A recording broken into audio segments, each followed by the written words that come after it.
Yung long bob, di ba? So, hindi ko ito gagawin. Trim lang siguro para mawala yung... Dito ko i-increase sa taas. Sa likod. Oo. Para mas define yung pagiging long bob. Tapos may volume yung likod. Correct. Patingin ako ulit ng color. This one. So, balayage tayo. Less highlight sa top, more highlight sa baba. Tapos, blend lang tayo. Okay. Dark cape na. Paredy ko lang, ha? Okay. Okay. Game. Thank you. Long, literal, long bob. Ganda. Okay. So, maninipis lang na highlight sa top and then gradual siyang dumadami sa ilalim.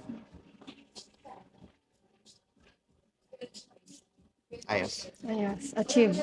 As always. Yes. Last time ba anong kulay? Copper, no? Copper. Oh. Kita ko nga yung winner mo sa ano eh. Sa kabagaling. Sa abroad yun eh. Vietnam. No? Yo. May nakita akong picture mo. Okay. Thank Okay, you. Thank you. Next time, pa-short hair na ako. Okay. Push. Thank you.